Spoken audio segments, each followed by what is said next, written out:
ಹೆಂಗಿದೆ ಸರ್? ಕೇಳೋದು ಬರಗಾಲದಾಗ ನಾನು ಕಂಡ್ರು ಎಷ್ಟು ಸುಖವಾಗಿದ್ದಾರೆ ಜನ ಅಂತಾರೆ. ಸುಖವಾಗಿದ್ದ ಕಂಡ್ರು ಇವ್ರು ನೋಡಿದ್ರೆ ಇವ್ರ ಕಡೆ ಎಷ್ಟು ಬರಗಾಲ ಇರ್ಬೋದು.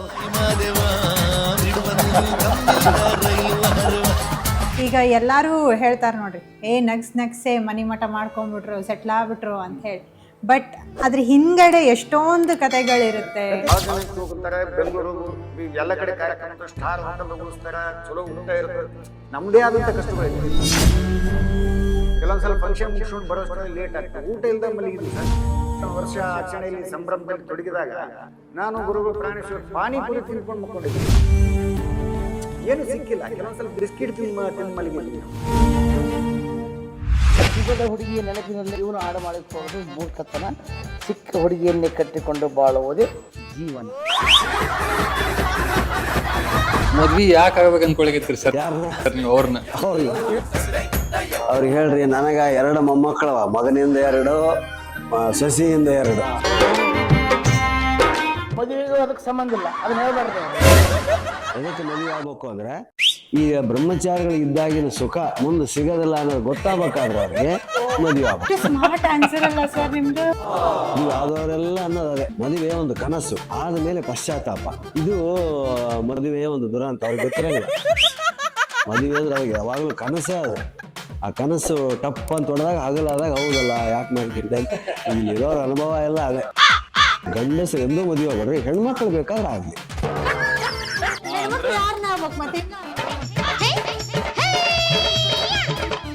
ಸರ್ ನಿಮ್ದು ಯಾವಾಗ ಸ್ಟಾರ್ಟ್ ಆತ್ರಿ ಸರ್? ನಾನು ರಾಜರಂತೆ ಈ ಫೀಲ್ಡಿಗೆ ಬಂದೆ ಸರ್. ಅವ್ರು ಭಾಳ ಕಷ್ಟಪಟ್ಟು ಸರ್ ವೆಲ್ಡಿಂಗ್ ಮಾಡ್ಯಾರ ಸರ್. ಅದು ವೆಲ್ಡಿಂಗ್ ಹಿಡ್ಕೊಳ್ಳೋದಕ್ಕೆ ಗ್ಲಾಸ್ ಕೂಡ ಕೊಟ್ಟಿಲ್ಲ, ಕಣ್ಣಿಂದ ನೋಡ್ತಾ ವೆಲ್ಡಿಂಗ್ ಕೆಂಪಗಾಗಿ ಕಣ್ಣಾಗ ರಾತ್ರಿ ಮನೆಗೆ ಉಸಿರಾಟ ರೋಸ್ ವಾಟರ್ ಅಂತ ಹಾಕಿ ಹೋಗ್ತದೆ. ಆದರೂ ಭಾಳ ಕಷ್ಟ. ಇಲ್ಲೋ ಯಾವುದೋ ಬೇರೆ ರಾಜ್ಯಕ್ಕೆ ಹೋಗಿದ್ದಾರೆ ದುಡ್ಡು, ಬೆನ್ನೆಲ್ಲ ತೆರೆದು ಭಾಳ ಹೆಮ್ಮೆ.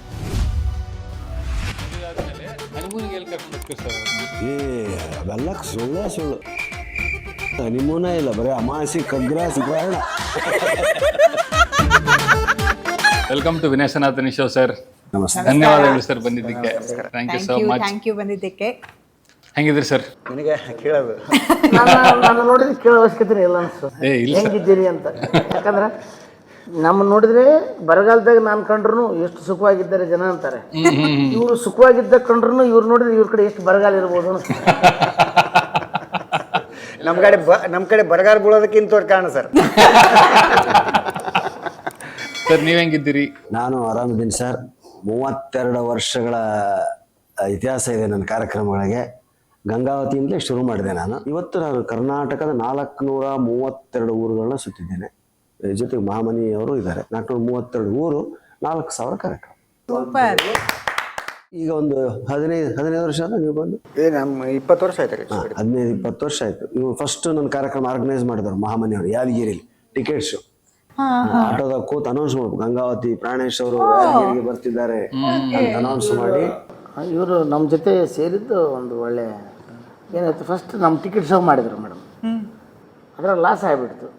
ಅದನ್ನ ಲಾಸ್ ನೀವೇ ತುಂಬಿಕೊಡ್ರಿ ಅಂತೇಳಿ ಈಗ ಅವರಿಂದ ಅಲ್ಲ, ಸೀರಿಯಸ್ ಆಗಿ ಕೇಳ್ಕೊಂಡ್ಕೊಂತೀನಿ. ಸರ್ ನಿಮ್ದು ಯಾವಾಗ ಸ್ಟಾರ್ಟ್ ಆತ್ರಿ ಸರ್?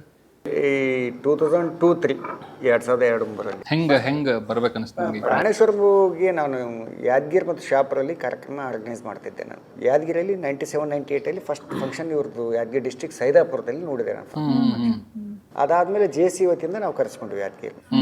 ಒಂದ್ಸಲ ಇವ್ರು ಹೇಳಿದ ಹಾಗೆ ಗೌರ್ಮೆಂಟ್ ಕಲ್ಲೆಯಲ್ಲಿ ಒಂದು ಫಂಕ್ಷನ್ ಇತ್ತು. ಅವತ್ತಿನ ದಿವಸ ಮಳೆ ಬಂದು ಕ್ಯಾನ್ಸಲ್ ಆಯ್ತು. ಮರುದಿವಸ ಇಟ್ಕೊಂಡ್ವಿ.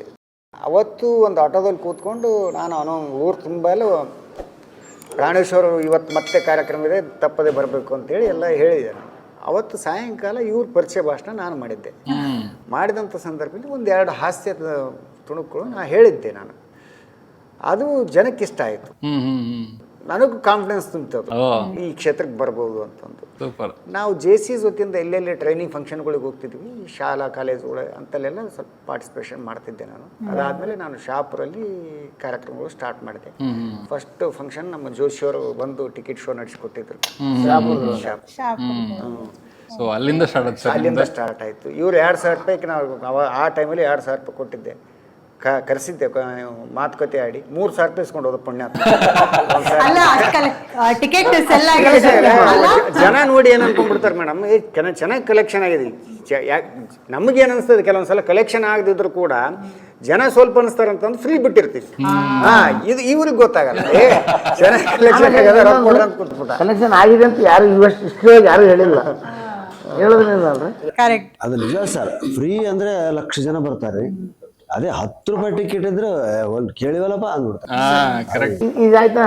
ಇದ್ರ ಮುಂದಿನ ಭಾಗ ಕೇಳಿದ್ರೆ ನೀವು? ಇಲ್ಲ ಸರ್, ಫಸ್ಟ್ ಇಲ್ಲ ನಿಮ್ದು ಹೆಂಗ್ ಸ್ಟಾರ್ಟ್ ಅಂತ ಹೇಳ್ರಿ. ನಾನು 1995 ಅಂದ್ರೆ 96ರಿಂದ ಶುರು ಮಾಡಿದೆ. ಎಲ್ಲ 30 ವರ್ಷ. ಹೌದು, ಎಲ್ಲ 30 ವರ್ಷ. 30 ವರ್ಷ ಆಗ್ತದೆ. ಸ್ಟಾರ್ಟ್ ಮಾಡಿದೆ. ನಾನು ಸ್ಟಾರ್ಟಿಂಗ್ ಒಂದು ಆರ್ಕೆಸ್ಟ್ರಾ ಇತ್ತು, ಗುರು ಮೆಲೋಡಿಸ್ ಅಂತ ಗಂಗಾವತಿ ಒಳಗೆ. ಗೆಳೆಯ ರಮೇಶ್ ಅಂತ ಅವರು ನಾವು ಒಟ್ಟಿಗೆ ಸೇರಿ ಎಲ್ಲ ಕಾರ್ಯಕ್ರಮ ಮಾಡ್ತಿದ್ವಿ. ಮಾಡ್ತಾ ಆಮೇಲೆ ಅಲ್ಲಿಂದ ಇವರು STD ಇತ್ತು ಬೂತ್, ಅದರ ಅಪೋಸಿಟ್ ನಮ್ಮ ಮನೆ ಇತ್ತು. ನಮ್ಗೆ ಯಾವ್ದಾರ ಫೋನ್ ಬಂದರೆ ಇವ್ರದ್ದು STD PP ನಂಬರ್. ಇವರು ಹಳೆಯಂದ್ರೊಬ್ರು ಇದ್ದರು, ನರಸಿಂಹರಾವ್ ಸರ್ ಅಂತ, ಭಾಳ ಹೃದಯವಂತ. ಅವರು ಫೋನ್ನ ತೆಗೆದಿಟ್ಟು ಕರ್ಕೊಂಬರ್ತಿದ್ರು ನನಗೆ. ಸ್ವಲ್ಪ 1 ವರ್ಷ 2 ವರ್ಷ ಹಂಗಾದ್ಮೇಲೆ ಇವ್ರಿಗೆ ಗೊತ್ತಾಯ್ತು ಇವ್ರೇನು ಮಾಡ್ತಾನೆ ಅಂತ ಗೊತ್ತಾಯ್ತು. ನಾನು ಸ್ವಲ್ಪ ಭೇಟಿಯಾದ, ಸರ್ ನಾನು ಮಿಮಿಕ್ರಿ ಆರ್ಕೆಸ್ಟ್ರಾ ಮಾಡ್ತೀನಿ, ನಾನು ಸ್ವಂತ ಕಾರ್ಯಕ್ರಮಗಳು ಹೋಗ್ತಿದ್ದೆ. ಅವಾಗ ಒಂದು ಕಾರ್ಯಕ್ರಮದಾಗ ನಾವು ಇವರು ಸೇರಿ ಕೂಡಿದ್ವಿ. ಆ ಕೂಡಿದ ಕಾರ್ಯಕ್ರಮನೇ ಇವ್ರದ್ದು ಗುರುಮಿಟ್ ಕಲ್. ಇವ್ರು ಕರೆಸಿದ್ರಲ್ಲ ಗುರುಮಿಟ್ ಕಲ್ನಲ್ಲಿ ಸೇರಿದ್ದು ಮೇಡಮ್. ಸೇರಿ ಒಂದು ಕಾರ್ಯಕ್ರಮ ಮಾಡಿದ್ವಲ್ಲ, ಟಿಕೆಟ್ ಶೋ. ಅವರು ನಾವು ಕೂಡ್ಕೊಂಡು ಈ 3 ಕಾರ್ಯಕ್ರಮ ಆಗಿದ್ದು, 4ನೇ ಕಾರ್ಯಕ್ರಮಕ್ಕೆ ಗುರುಮಿಟ್ಕಲ್ಲಿ ಹೋಗ್ತೀವಿ. ಅವರೇ ಟಿಕೆಟ್ ಶೋ ಮಾಡಿದ್ರು, ಇವರೇ ಅಲ್ಲಿ ಜಾಯಿಂಟ್ ಆಯಿತು. ಅದಾದಮೇಲೆ ಕಂಟಿನ್ಯೂಸ್ ಕಾರ್ಯಕ್ರಮ ಮಾಡ್ತಾ 4-5-6 ಸಾವಿರ ರೂಪಾಯಿ, 4-5 ಸಾವಿರ ಕಾರ್ಯಕ್ರಮ ಮೇಲೆ ಆಯಿತು. ಅಲ್ಲಿಂದ ಜಾಯಿಂಟ್ ಆಯಿತು. ನಾನು ಇದಾದಮೇಲೆ ಇವ್ರ ಬಗ್ಗೆ ನಾನು ಅವ್ರಿಗೆ ಹೇಳಿದ್ದೆ. ನಮ್ಮ ಜೊತೆಗೆ ಇನ್ನೊಬ್ರು ಗೆಳೆಯರಿದ್ರು, ಮರಿಯಪ್ಪ ಅಂತ. ಇವರು ಶಾಪುರ್ ಕಳಿಸಿದ್ರು, ನನಗೆ ಪೇಮೆಂಟ್ ಕೊಟ್ಟರು, ಕಳಿಸಿದ್ರು. ನಾನು ಬಂದೆ, ಸರ್ಗೆ ಹೇಳಿದೆ, ಸರ್ ನಿಮ್ಮದು ಕಾರ್ಯಕ್ರಮಗಳ ಲಿಸ್ಟ್ ಇನ್ನು ಕಡಿಮೆ ಆಗ್ತವೆ ಅಂದೆ. ಯಾಕೆ ಅಂದರು. ಅಲ್ಲೇ ಹುಡುಗ ಹುಟ್ಕೊಂಡದಲ್ಲ ಸರ್. ಯಾರು? ಬಸವರಾಜ್ ಮಾಮನಿ ಅಂತ, ಸೇಮ್ ನಿಮ್ಮಂಗೆ ಮಾತಾಡ್ತಾನೆ. ನೀವೆಲ್ಲಿ ನಿಲ್ಲಿಸ್ತೀರಿ ಪಾಸ್ ಮಾಡ್ತೀರಿ, ಅಲ್ಲಿ ಪಾಸ್ ಮಾಡ್ತಾನೆ. ನೀವೆಲ್ಲಿ ನೀರು ಕುಡಿತೀರಿ ಅಲ್ಲಿ ನೀರು ಕುಡಿತಾನೆ. ಅವ್ರು ನೀವೆಲ್ಲಿ ನಿಂಬೆಹಣ್ಣು ಬಿಸಿನೀರು ಅಂತ ಹೇಳ್ತಿರಲ್ಲ, ಅಷ್ಟೊಂದು 15 ತೆಗೆದಿರ್ತಾರೆ. ಆವಾಗಂದ್ರು ಯಾರಲ್ಲಿ ಅವರು ಯಾರೋ ಗೊತ್ತಿಲ್ಲರಿ. ಅದಾದಮೇಲೆ ಇವ್ರು ಎಷ್ಟೋ ಸಾರಿ ಅವ್ರು ಭೇಟಿ ಹಾಕಂತ ಪ್ರಯತ್ನ ಮಾಡಿದ್ರು, ಅವ್ರು ಭೇಟಿಯಾಗಿಲ್ಲ. ನಾನು ಅದೇ ಶುರು ಮಾಡಿದ್ರೆ ಸರ್, ನನಗೆಲ್ಲ ಈ ತಿಳಿದು ನನಗೆ ಯಾರು ಕೊಡ್ತಾರಪ್ಪ. ನಾನು 3-4 ಸಲ ಫೋನ್ ಮಾಡೀನಿ ಸರ್, ಶಾಪುರ್ಕೊಂಡು ಡೇಟ್ ಕೊಡ್ರಿ ಗುರುಗಳ ಅಂತಂದ್ರೆ. ನೀನೇ ಮಾತಾಡಿದ್ಮೇಲೆ ನಂದೇನಾಯ್ತು ಅಂತನವರು. ಶಾಪುರ್ ಸುತ್ತಮುತ್ತ ಯಾರಾದ್ರೂ ಫೋನ್ ಮಾಡಿದರೆ ಶಾಪುರ್ ಸುತ್ತಮುತ್ತ ನಾನು ಬರಲ್ಲ, ಯಾಕಂದ್ರೆ ಮಾಮನಿ ಅಂತ ಹೇಳಿದಾನೆ, ಅವ್ನು ಕರ್ಸರಿ ನನ್ನಂಗೆ ಮಾತಾಡ್ತಾನೆ ಅಂತಂದು. ನನಗೆ 5 ವರ್ಷ ತನಕ ಡೇಟ್ ಕೊಡ್ಲಿಲ್ಲ ಸರ್ ಮೇಡಮ್. ಮಸ್ಕಿಯಲ್ಲಿ ಒಂದು ಕಾರ್ಯಕ್ರಮ, ಮಂಜುನಾಥ್ ಅಂದು ಹಿರೇಮಠ ಅಂತಂದು, ಅವ್ರು ಹೇಳಿದ್ರು ಹಿಂಗೆ ಬರ್ಬೇಕಂತಂದ್ರೆ. ನಾನು ಬರ್ತೀನಿ, ಪ್ರಾಣೇಶ್ವರಿಗೆ ನಾ ಬರೋ ವಿಷಯ ನೀವು ಮುಡಿಸ್ಬಾರ್ದು ಅಂತ ಹೇಳಿದೆ. ಆಯಿತು ಅಂತ IB ಒಳಗಡೆ ಇವ್ರು ಮಲಗಿದ್ರು, ಮಸ್ಕಿ IBಯಲ್ಲಿ. ನಾನು ಹೋಗಿ ಬಾಗಿಲು ತೆಗೆದ ತಕ್ಷಣ ಏನಪ್ಪಾ ಮಾಮನಿ ನೀನು ಅಂತಂದು ಎದ್ದು ಕುಂತ್ಬಿಟ್ರಿ ಅವರು, ಮಲಗಿದವ್ರು ಗಾಬರಿಯಾಗಿ. ಸ್ವಲ್ಪ ದಿವಸ ಸಿಂಹ ಸ್ವಪ್ನ.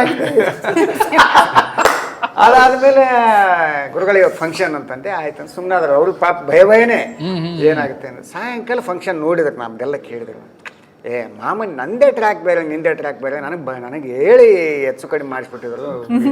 ನಾನು ಗಾಬರಿ ಆಗಿಬಿಟ್ಟಿದೆ ಆ್ಯಕ್ಚುಲಿ.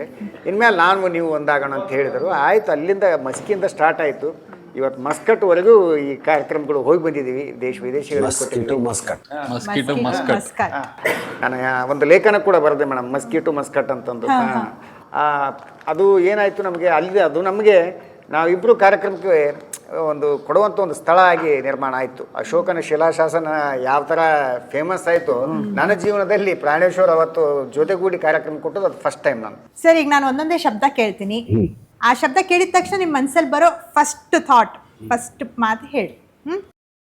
ಬೆಂಚ್, ವಿದ್ಯಾರ್ಥಿ.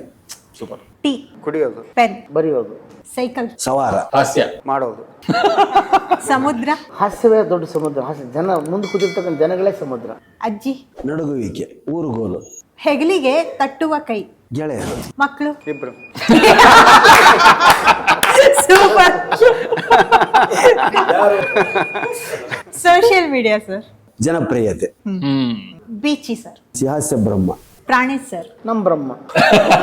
Super super.